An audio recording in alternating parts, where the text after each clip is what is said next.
Somewhere in this building is a name no directory will confirm, no manager claims him, no system lists him, and yet quietly, almost everything that matters here passes through his hands. To leadership, he's a risk with a pulse. To the people who actually get the work done, he's the reason it gets done at all.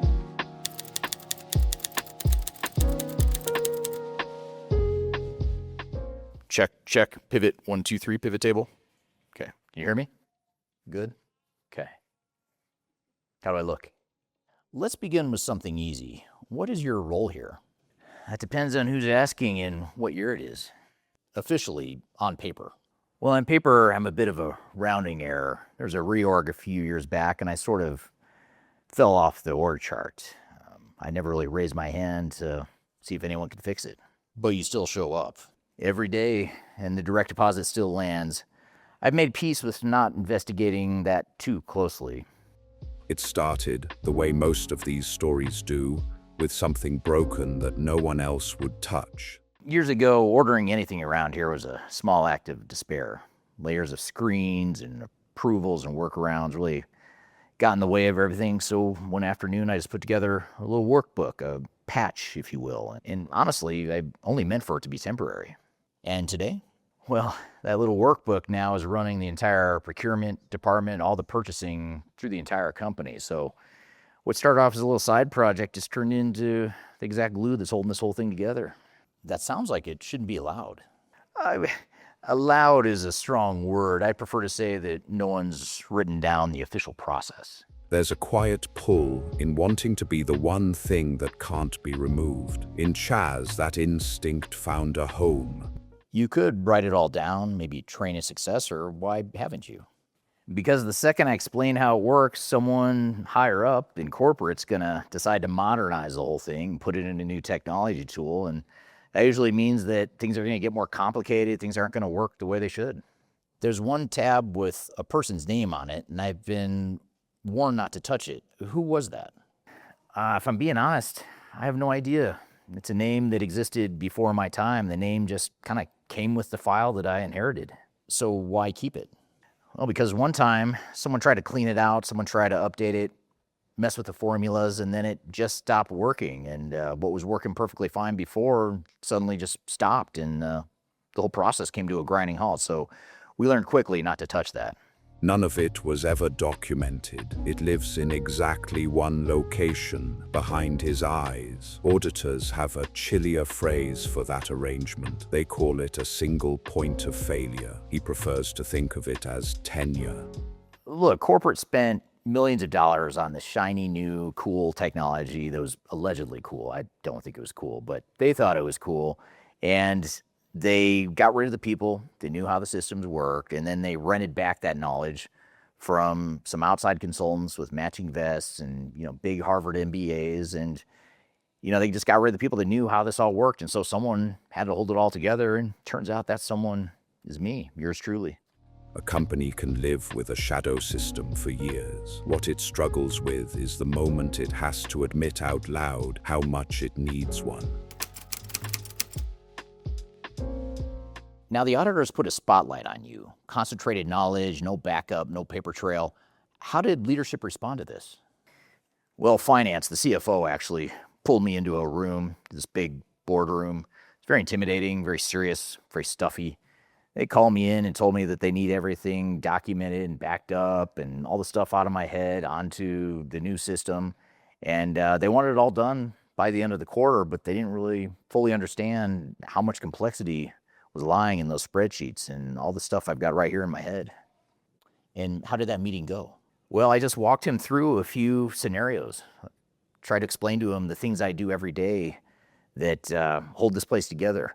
I talked about the rebate calculations, the freight calculations, the ways I help him tie out the numbers, all the manual processes, the workarounds, the Excel spreadsheets, all the different things I do to help him with his quarter end and period end reporting. And once he saw all that I did in these spreadsheets, he quickly realized this wasn't going to happen by the end of the quarter or anytime soon for that matter. And, well, he got very thoughtful. He started talking about change management. He started talking about a multi-year horizon. And the urgency that he had to get this all done by the end of the quarter just sort of evaporated. Then came the friction that no spreadsheet can reconcile, the humankind, because a system built out of one person is also, inconveniently, a person. Now, there was also a complaint. Someone in procurement, we'll call him by his first name, Kyle. Oh, yeah, of course it was Kyle. He felt that you were being dismissive, that you withheld the information that he needed. Well, Kyle, if that is indeed his real name, can't seem to get the reports in his ERP system to work, so he can't get the system to behave, can't get the information he wants, so he comes crying to me, whining to me that he needs me to pull some data and create a pivot table in the spreadsheet with all the data he needs, and he always comes at the last minute, and he needs it by end of day, and wants me to drop everything to give him the information he needs. And, you know, I don't like Kyle. He's not my favorite person in the company, but there's a lot of Kyles here. There's a lot of Kyles that work in this company. They're breathing down my neck over in corporate, and they just constantly want information from me that only apparently I have because they can't figure out how to get it out of their ERP system. It's maddening. And now I have to ask you, do you actually dislike him? He's fine. He's fine until he isn't, if you know what I mean, and you can pass that along. You never really understand how much rests on one person until that person books a flight. Okay, maybe I will. Now, you travel, Chaz, frequently, somewhere warm. Tell us about that. Yep, I do, at least once a quarter. Doctor's orders, you know. And what happens around here, back at the office, while you're gone? Oh, my phone's always lighting up when I'm on not vacation, but, you know, my doctor's ordered travel. And there's always something. There's some fire drill, some last-minute alarm that's sounding. They want something that's in my head. They want something that's in a spreadsheet on my home PC. They want something that's in my email that only I have access to, and no one's written down these formulas. No one has this information but me. And here they are interrupting me in the conga line, and, you know, they don't realize how hard it is. You know, when I've been drinking tequila all day, it's hard for me to remember all the passwords and the information I need, and I just wish they had someone else that could help out when I'm not around. Wow, people must really lose their minds when you're gone then, huh? They just improvise. They figure it out, and the building's still standing when I get here. It hasn't burned down. The company's still in business, and I don't know, they just sort of figure it out. And your time off, who signs off on it? Oh yeah, a funny story about this. I set up a really cool little workflow where I submit a vacation request, although it's not really vacation, it's a doctor-ordered mental health trip. And it goes into this email box that no one reviews. No one has access to it except for me. And after 48 hours or 72 hours, it gets auto-approved. So my time off, my time away is automatically approved, and no one really knows about it. I'm compliant. I've gotten the approvals I need. Everyone's happy. Systems like his don't get shut down. They get passed on, like a family recipe nobody's allowed to write out. Oh yeah, they dropped a fresh new hire on me, some kid just out of college, and this kid, bless his heart, he read the entire operating manual end to end. It was really cute. I mean, just really adorable. Little did he know what he's about to get himself into. And what did you pass along to this new hire? Just the essentials. The official spreadsheet is in my opinion, the official system of record. And just share the way things really work. You've got the operating procedures, a manual that tells you how things could work, or maybe they should work in theory. But truth is, no one's documented how things really work around here. That's all right here in my head. It's in the spreadsheets. It's in my email. It's on my desktop. But that operating manual that poor kid had to read, that's not reality. Okay, now how about the compliance material, duties, controls, all of that? There used to be a page in the binder about just that, but it's kind of weird. It's not in there anymore. I haven't seen it lately. So now we've got the operating manual without all that compliance, red tape type stuff that, you know, everyone gets bored by that stuff anyway, right? And what about the flash drive? Everything that keeps the light on, the parallel system, the spreadsheet, you know, the freight math, all the calculations. I told him to steer clear of one particular tab.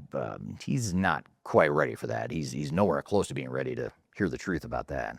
The one with the name on it, I assume. That's the one. Now, Chaz, I want you to be honest with me. Are you the liability the auditors describe, or the only reason this place hasn't fallen over? Well, I think it's a little bit of both. It probably depends on who you ask.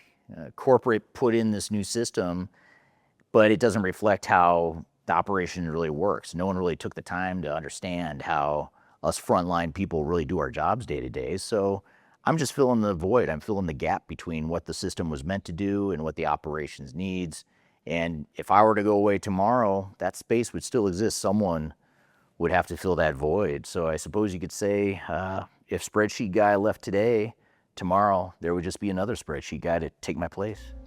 Chaz, unlisted, unavoidable, precisely balanced. The contingency plan for a company that never admitted it drew one up. Somewhere a progress bar is still crawling. Somewhere someone just quietly opened a spreadsheet instead.